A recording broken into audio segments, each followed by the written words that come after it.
Mike, thanks very much for the introduction, and I want to give a very special thanks to all of you who are joining us here today, the people who are not here but may be joining online, and others who are commenting on the discussion that we are really trying to initiate today around vital directions for health and healthcare in the United States.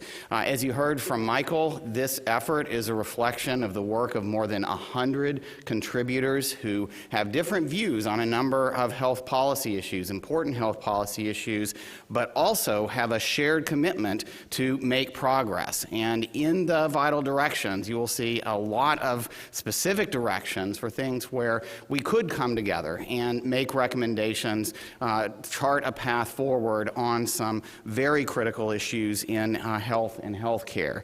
And I want to spend the next few minutes going through what some of those are, the motivations that brought this large and diverse group together, and that is behind the national conversation that we're starting now and that will continue in the months ahead leading up to the new administration and Congress in early 2017. We're motivated by the fact that a lot of good has happened as a result of progress progress in science, progress in biomedical knowledge, and what we're able to do based on that. This is a chart showing the decline in overall U.S. mortality, and there's so many things that have contributed to this. A huge part is improvements in cardiovascular disease outcomes, ranging from understanding the importance of health behaviors like smoking to progress in new drugs, new devices, new technologies, treatments to help not only save people from heart attacks, but prevent the progression of cardiovascular disease in the first place. I came of age doing my medical residency, treating patients with HIV back at a time where we had nothing much to offer them besides anti-infective treatments that didn't work very well and comfort measures. And I've seen that disease, as you all have seen it, transformed into one that can be managed as a long-term chronic disease, often on just one pill a day. Hepatitis C, many other conditions, we're seeing tremendous progress as well, and the opportunity for the future, I think, is even greater. This is a short list of some of the potentially breakthrough and transformative technologies that many people in this collaborative effort highlighted as important new ways for science and biomedical knowledge and innovation to help us make even more progress improving health and the healthcare system for the United States and for people around the world. Along with that, we've also seen some progress in reducing the rate of the uninsured with the implementation of the ACA. The uninsured rate is now under 9%, potentially providing important new access to some of these important medical technologies. But at the same time, there still are many challenges in our healthcare system, and with the way that we achieve better health in this country, and the way that we undertake biomedical innovation. And it's these urgent challenges on the one hand, next to the tremendous potential opportunities on the other, that really brought this group together. Despite all of this progress, the United States is not doing well overall in terms of population health measures compared to other countries. There are many people with difficulty having access to some of these potentially very valuable treatments, and many people whose lives are complicated by environmental and other factors that are contributing to worse health outcomes. I want to spend a few minutes on some of these challenges, which were, again, a key part of the motivation for this project. The National Academy of Medicine has undertaken extensive work on the inefficiencies in our healthcare system.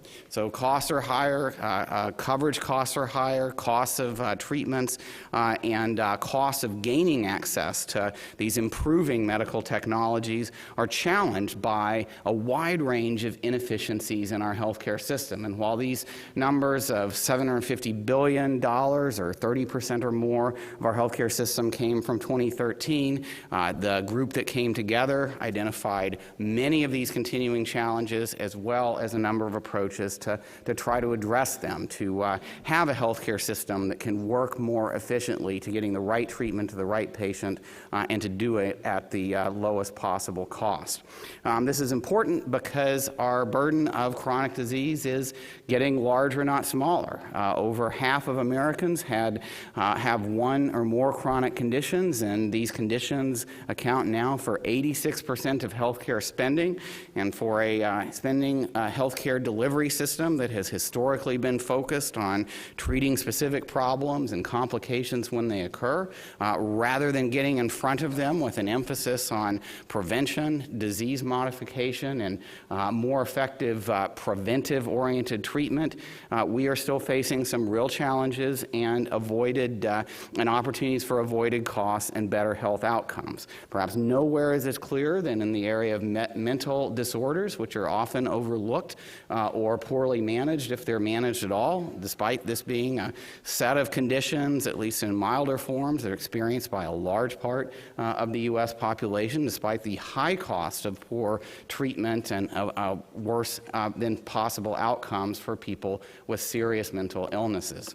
All this has consequences for the federal budget as well. This is a chart I think that many of you in this room have seen before that divides federal spending over time into three categories. As blue is Social Security, and with the retirement of the baby boom and the aging of our population, that's going from 4 to 5% or so of our GDP. But the real macroeconomic story for federal budgets, for state budgets, for family budgets, is the increase in healthcare costs that's come along with these increasing capabilities in our healthcare system.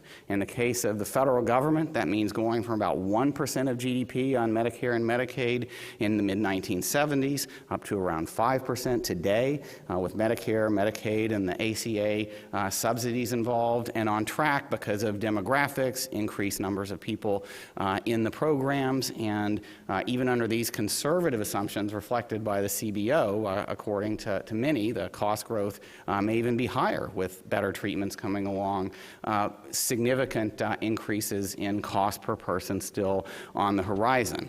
That has a consequence for everything else that the federal government does. That's what's in that other category. The budget of my former agency, CMS, is now far larger than the total amount that this country spends on national defense, homeland security, and issues like that. And whereas healthcare spending has been rising, everything else in that blue area, everything else that the federal government does, has overall been compressed. And this is built into budget resolutions like the current so-called sequestration program as well. This does have implications in many areas that have important consequences for health. One of the things in that other federal spending is spending on research and development, including biomedical research and development at the NIH, and support for the FDA and other federal programs that are very important for getting safer, more effective, better treatments to Americans. U.S. investment in these areas has been falling as a global share, along with those tight budgets, in conjunction with the more rapid growth of healthcare spending in recent years. And not only is spending getting tighter, we're seeing a lot of opportunities for greater efficiency. Challenges in data interoperability and aggregation, rising costs of development. There's some dispute about the exact numbers, but overall increases in costs and time and uncertainty for developing drugs, medical devices, diagnostics, and real challenges in how some of these innovative treatments are reimbursed, where the payments don't seem very closely related to the value that these products are creating. And that's all accompanied by some important and growing gaps, if not chasms, in the training and recruitment and retention of a biomedical research workforce. Another consequence of the increased spending on health and on some of the complications that have gone along with that is that the U.S. is becoming more of an outlier in terms of spending on social services services, other things that may impact population health besides healthcare. This is a chart from work that many of you know by Betsy Bradley and her colleagues, showing that if you combine total spending on healthcare with total spending on social services, much of which, again, is directed towards improving health and improving the well-being of families, especially vulnerable families, the U.S. isn't really an outlier. We are really an outlier in terms of the distribution, much more on the healthcare side, much less on social and community services and other things that may have an important impact on population health. And I do want to emphasize, where Mike McGinnis did some very important work earlier in his career, that when it comes to population health, it's not mainly the healthcare. Healthcare is doing more than ever. Its role, I think, in terms of overall population health is getting bigger, but the vast majority is still determined by things beyond the traditional medical care system. We heard some good news this week about economic growth, particularly affecting lower income, the lower income segment of our population, with more people coming out of poverty and able to afford more in their lives. That's going to have, I think, important consequences for their health, but there's still much more to be done in terms of supports for neighborhood and physical environment, supports for education, probably the best single long-term predictor of population health and well-being is better education, access to healthy foods, community and social services and supports, all of which traditionally have not interacted all that effectively with our healthcare system, and even within our healthcare system, opportunities to improve the lives of people whose health problems are driven not so much by medical issues, but by some of the by gaps and problems on some of the other issues on this slide. And you'll hear more today about some responses here. We've been supported and working closely with the Robert Wood Johnson Foundation and others who have made working on these social and community determinants of health a high priority. And this is a high priority because we have some very important income-related disparities in health in the United States. This is a chart from a study by Raj Chetty and colleagues that came out earlier this year in the Journal of the American Medical Association, highlighting the big difference in life expectancy across income groups, more than a decade between the lowest 5% group and a top 5% group. This is probably a little bit hard, this slide probably a little bit hard to see from where you're sitting, but what it tries to do, focusing on the bottom charts for men and for women, showing what's happened over the last 15 years in terms of changes in life expectancy, as we've seen all of that progress that I was describing before in biomedical innovation and medical technology. It has led to some overall important increases in life expectancy, but between, again, the bottom and the top, some very big differences. And you can quibble with some of the details of the methods in these research studies. Other researchers have done things in slightly different ways, but this finding of emerging and growing disparities by in-life expectancy for adults by income group, tied to things like opioid abuse and chronic disease management and other complications, is becoming a really marked feature of the American health distribution across our population, with almost no improvements happening at the low end of the income distribution, or much smaller, and even some subgroups that may be having worse health outcomes over time compared to big increases at the top end.